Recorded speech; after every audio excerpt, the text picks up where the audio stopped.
Berkenalan dengan tetangga siluman. Setiap sore aku sendirian di rumah.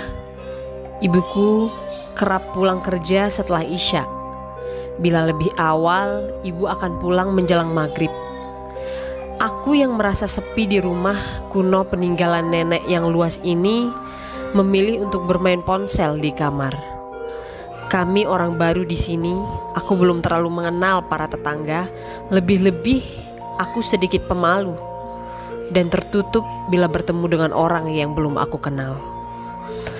Sampai suatu hari terdengar suara dua remaja tengah asyik bergurau di halaman belakang rumahku.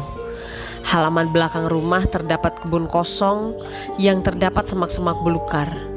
Ada juga pohon-pohon rimbun yang cukup tinggi. Suara tawa, gurauan remaja putra serta putri itu terdengar nyaring, hingga aku yang penasaran membuka jendela kamarku dan menengok ke sumber suara. Salah satu di antara mereka memanggilku dengan suara yang serak jauh dan gelagar. "Anata, sini, ayo ikut sama kami." Hah? Dari mana dia tahu namaku? Aku sedikit terkejut mendengarnya. "Ayo ikut sama kita, daripada kamu sendirian di rumah. Aku tahu kamu kesepian. Ayo ikut ke rumahku. Di sini banyak teman-teman." Tiba-tiba gadis berambut ombak yang semula terlihat ngobrol di halaman belakang itu, tiba-tiba dia ada di kamarku, hingga membuatku terkejut dan terbelalak. Ya, mungkin dia menembus dinding hingga bisa berada di dalam kamarku secepat ini. Aku menggeleng pelan dan mencoba menolak dengan cara halus. Namun gadis itu tiba-tiba menarik tanganku begitu saja, hingga aku tak bisa lagi mengelak dan terpaksa mengikuti langkahnya. "Kita mau kemana?" tanyaku. "Ayo ikut ke rumahku dan kamu akan menemukan banyak teman-teman," balasnya. Saat tangannya menggenggam erat jemariku, tanpa melangkah dalam sekejap mata, aku dan gadis itu tiba-tiba berada di sebuah tempat serupa taman bunga yang indah sekali. "Aku tahu kamu gak punya teman. Aku tahu kamu kesepian. Dan aku juga tahu hidup kamu penuh tekanan. Ikutlah bersamaku. Kamu akan menemukan kebahagiaan yang kamu inginkan," ucap gadis itu. "Aku gak kenal kamu, tapi kenapa kamu tiba-tiba bisa mengajakku ke sini?" "Kamu siapa?" tanyaku. "Aku Nilam.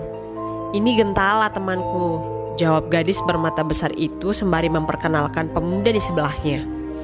Jujur, baru kali ini ada orang yang mau berteman denganku. Selama di sekolah, aku tidak punya teman dan kerap dibully hingga dikunci di kamar mandi.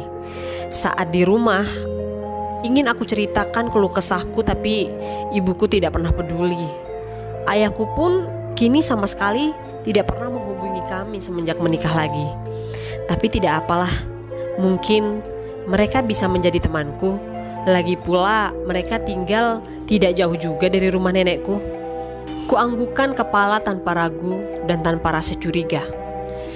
"Ini tempat apa?" tanyaku saat menjejakkan kaki di sebuah hamparan indah serupa taman. Rasanya aku belum pernah melihat taman seperti ini. Tanamannya pun tampak asri, aromanya pun teramat harum mewangi. Ada pohon unik, daunnya berwarna merah keunguan. Sungguh, ini tempat apa ya? Di tempat mana aku ini? Tadi saat di rumah aku melihat langit hamparan menggelap, hendak berganti malam, dan kenapa tiba-tiba sekarang di sini hari tiba-tiba jadi cerah?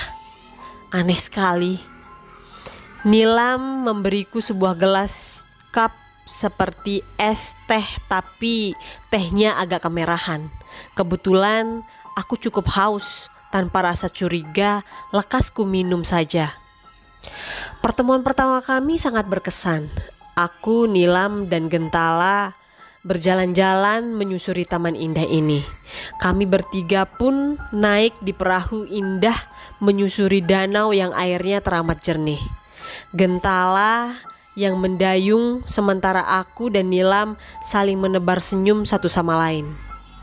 Kami seperti seorang sahabat yang cukup akrab satu sama lain, padahal kami baru mengenal.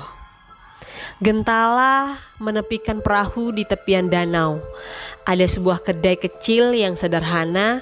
Nilam mengajakku untuk singgah dan mencicipi makanan di sana.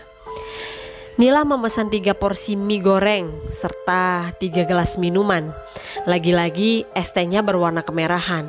Rasanya benar-benar segar, melegakan tenggorokan. "Hei, jangan dimakan. Jangan makan itu, Ananta," bentak seorang pria berwajah mengerikan datang berlari ke arahku.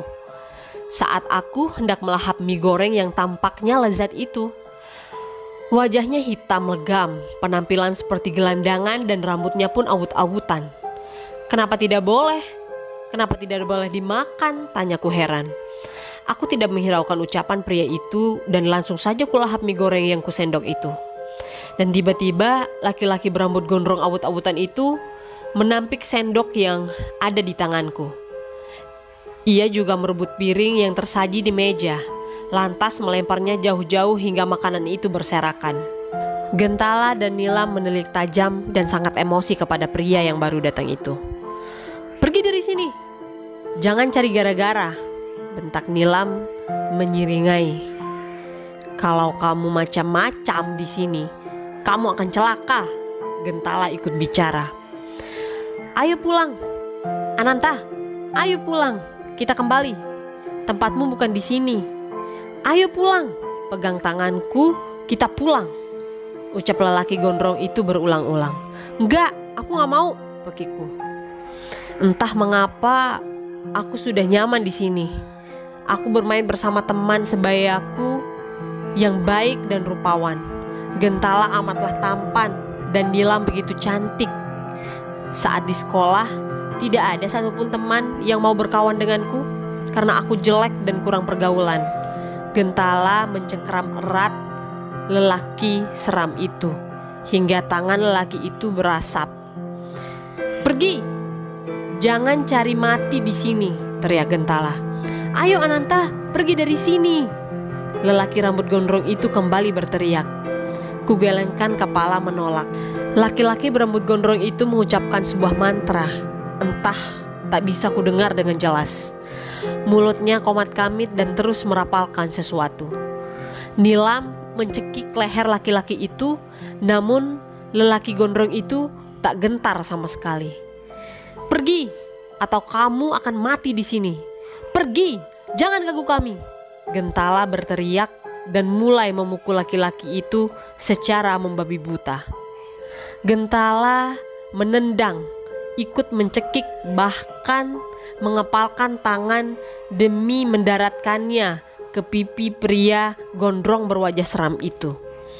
Aku mencoba melerai, namun Nilam malah mendorongku hingga tersungkur ke lantai. "Cukup, jangan bertengkar," teriakku lantang. Tenggorokanku terasa benar-benar panas dan serak. Nilam dan Gentala masih terus memukuli laki-laki gondrong itu tanpa ampun. Tak lama kemudian wajah Nilam berubah menjadi gelap dan bersisik seperti ular. Perlahan tubuhnya pun ikut menghitam bersisik. Wajah Gentala pun tiba-tiba berubah menjadi berbulu lebat hitam. Tangan dan kakinya pun kini terpenuhi bulu lebat dan hitam. Mengerikan sekali. Mata Gentala berubah menjadi merah menyala. Giginya runcing seperti gigi taring binatang buas. "Kalian harus mati!" Tangan Nilam yang berkuku panjang hitam meruncing itu kini mencekik leherku. Aduh! Aku kesulitan bernapas karena Nilam menyerangku dan Gentala menyerang kaki gondrong itu. "Genggam tanganku, Ananta, ayo pergi." Laki-laki gondrong yang tubuhnya sudah lemah terseok-seok itu mencoba membuatku bangkit. Kali ini aku bersedia ikut dengannya. Kuanggukkan kepala dan meraih tangannya.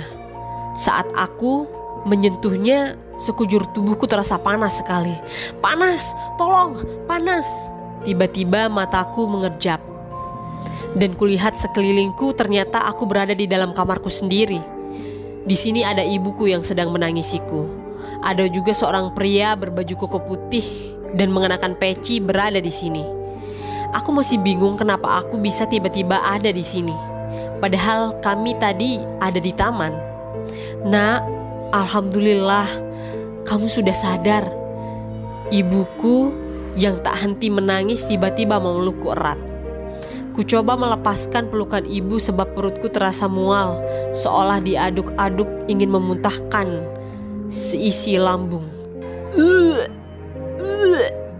Ku muntahkan isi perutku dan betapa terkejutnya aku dan orang-orang yang ada di sini melihat apa yang aku muntahkan. Ternyata aku memuntahkan darah dan cacing-cacing tanah yang masih menggeliat. Itu tadi adalah makanan yang kamu makan di sana, Ananta. Tadi aku melarangmu makan, ucap Pak Ustadz. Saya kenapa Pak Ustadz? Tanyaku terheran-heran. Tubuhku benar-benar lemas tanpa daya. Aku adalah orang gelandangan berambut gondrong tadi, Ananta. Mereka yang mengajakmu jalan-jalan adalah jin siluman. Astagfirullahalazim, ibuku menangis terisak-isak.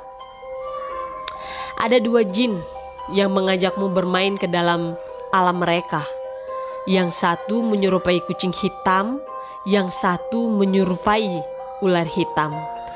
Pak Ustadz serta ibu bercerita jika aku telah tertidur pulas selama 3 hari dan terus mengigau. Aku tertidur menjelang maghrib sendirian di rumah. Pak Ustadz pun melarangku melamun sendirian karena pikiran yang stres dan kosong akan rawan dirasuki oleh makhluk halus. Beberapa hari setelah aku diruqyah Pak Ustaz, kami pun pindah ke kontrakan lain yang lebih aman. Hari ini ibu minta ditemani paman menyempatkan diri untuk ke rumah nenek untuk mengambil barang kami yang masih tertinggal. Saat pamanku menengok-nengok halaman belakang, paman amat terkejut melihat ada bangkai ular hitam dan bangkai kucing hitam di belakang rumah.